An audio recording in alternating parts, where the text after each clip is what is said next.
This card is gonna be a meta-defining card, a card that'll make even Martyr relevant. Yeah, I'll go that far. Okay, we'll get to how Marvel Boy is gonna supercharge the Zoo archetype in just a bit. But first, who is Marvel Boy? Nova comes from an alternate reality, Earth 200080.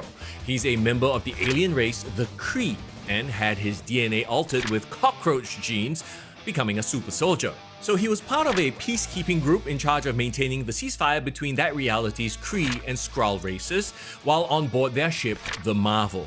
He was a boy on the Marvel.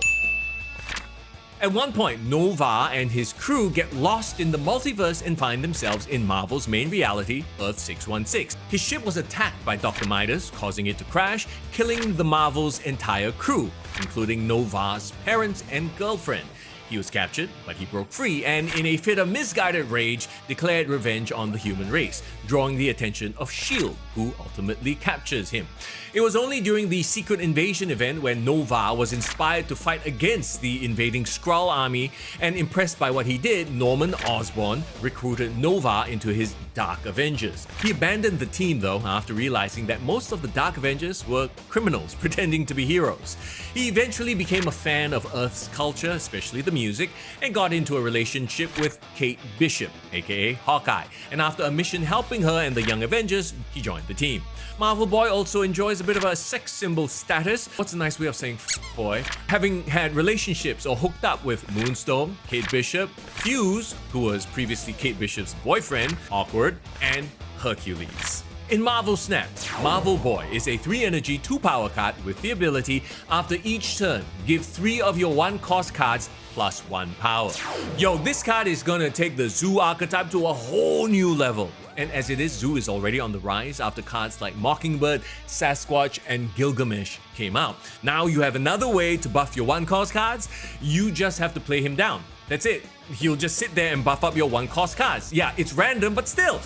We'll do the math for him in just a bit, alright? Spoiler alert, it's more than premium. So, the most obvious synergy is with all your 1-costs. I mean, suddenly Hydra Bob and Martyr aren't bad choices for your deck, are they? It's gonna be so much harder for Martyr to lose you the game if she's like a 1/9. Squirrel Girl and Shanna can fill up your board with more 1-costs, while Kazar and Blue Marvel can give your critters more buffs, making that final turn Gilgamesh so much stronger. In fact, I wouldn't be surprised if Kazar gets replaced by Marvel Boy in these Zoo lists. Here's one that I've been playing. By the way, you know who creates 2 1-cost arrows for you to play down? Kate Bishop, this month's season pass, so there's your synergy there. Oh, and of course, if you're playing Zoo with cards that generate more cards, you can play Mockingbird for cheaper. So undoubtedly, you'll see Marvel Boy in the Zoo archetype the most, right? But he can also find a home in decks that use Nebula or Sunspot, like the control deck where you storm a lane and then leave Nebula in the flooded lane to grow. With Marvel Boy down, Nebula grows even more. Now, how about Kitty Pryde combos? Those usually feature Nightcrawler and Kitty Pryde, who will benefit from Marvel Boy's boosting. Thanos' stones, they're mostly 1-cost also, so maybe Marvel Boy will work in a Thanos deck. What about Destroy? Destroy decks use Deadpool and X-23, which could benefit from Marvel Boy, but I think these Destroy lists are already so tight, I don't think Marvel Boy makes them. But hey, you never know, right? Of course, if you're relying on 1-costs, you better bring your Kyera along for that protection against Killmonger.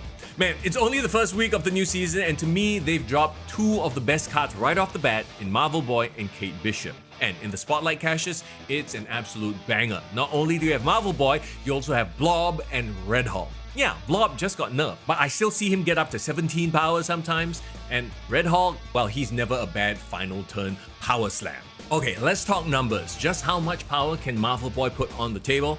It's kind of mind-blowing. Assuming you have at least 3 1-cost cards on the board by the time you play Marvel Boy, which by the way is not hard, huh? That's 3 extra power on your side per turn, and if you play him down on turn 3, he's giving you 12 extra power by the end of a 6-turn game, on top of his 2 power. So yeah, the only worry I have about Marvel Boy is that they might nerf him if he gets too out of control. Ooh, also Killmonger is going to see a lot of play, which means Kyera and Armor will get more play as well. Don't you just love how the meta shifts with every new card? And hey, trust me,